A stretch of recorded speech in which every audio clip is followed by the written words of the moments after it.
Welcome to qnawire. Okay, first we want a graph of the square root of x. So the square root of x goes through 0, 0. When x is 1, y is 1.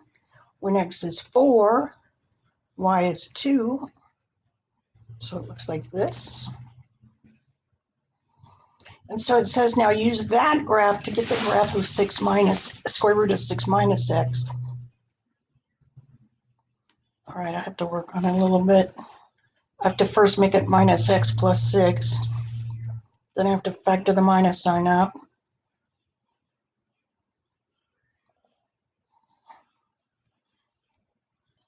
All right, so the x minus 6 will move it 6 to the right, and then the minus sign will flip it vertically.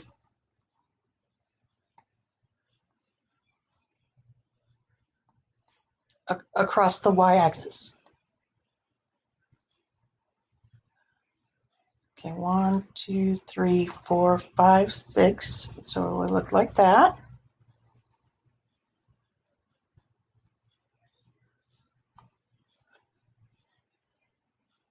So it looked like that. Okay, that's just the square root of x minus 6, and that's the square root of minus x minus 6. Okay, now, graph f prime of x. Okay, I'm going to draw me another picture of it.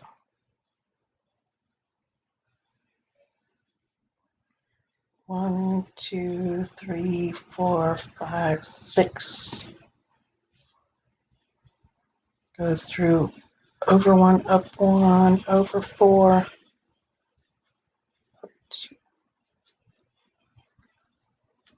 Oops.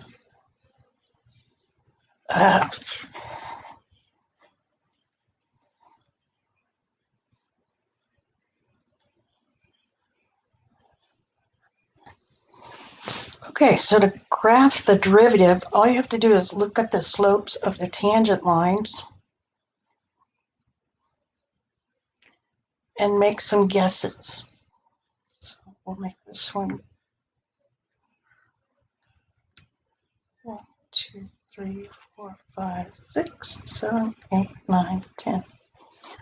Okay, so here we have a tangent line and its slope looks like maybe negative 1/2. And here I have a tangent line and its slope is like maybe negative 1. And here I have a tangent line and its slope is something between those two. And then over here, the tangent line is getting even smaller. And then here it's getting way bigger. So here this one's slope looks like down 1 over 1/2. So slope of negative 2, negative 5, negative 9, until I get right to this point and the slope is vertical. Okay, so it doesn't have any kind of, its slope is undefined. Okay, so that was at 6. 1, 2, 3, 4, 5, 6. Okay, so here I have a slope of negative 1/2, and then I had a slope of negative 3/4, and then I had a slope of negative 1, and then I had a slope of negative 2. Oops. And then right in here it goes like this.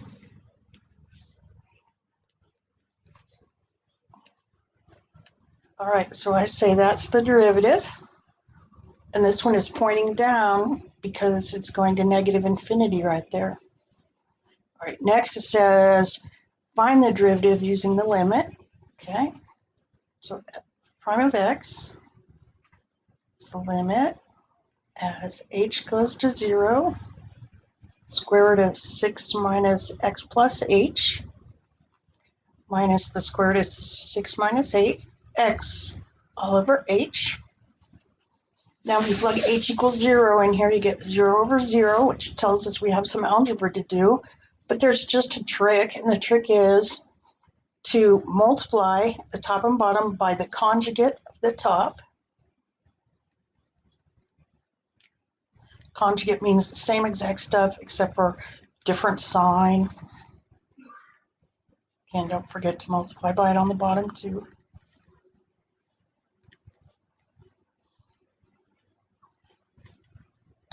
Okay, the reason you multiply by the conjugate is when you multiply a minus b, a plus b, you get a squared plus b squared.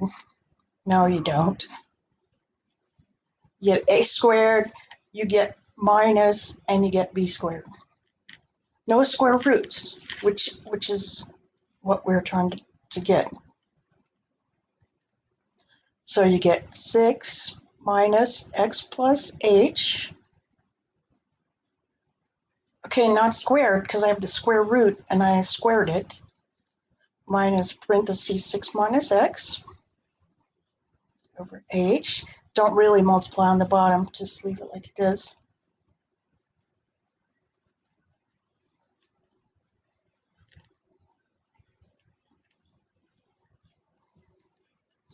Okay, so on the top we have 6 minus 6, so those are gone. Negative x minus minus x, so those are gone. And you're left with minus h over h times 6 minus x minus h plus 6 minus x. And now you can cancel the h's, which will leave us a minus 1 on top. Now take the limit, plug in h equals 0, and you end up with minus 1 over 6 minus x plus the square root of 6 minus x, which is minus 1 over 2 square roots of 6 minus x. All right, so that's the derivative. And then the last thing was find the domain. Okay, domain means which numbers did you use to draw it? That's the easiest way. So for square root of 6 minus x, I used all the negative x values up to negative 6. So domain f, minus infinity to minus 6, including minus 6. And then when I drew the derivative,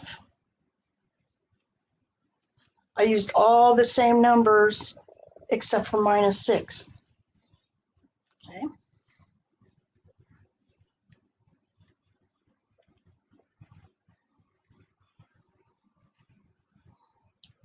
Okay, and then it said check your calculator, make sure you drew them right. So do that, make sure I drew them right. If I didn't, bad me. Okay, I'm sure they're good. Okay, I hope that helps.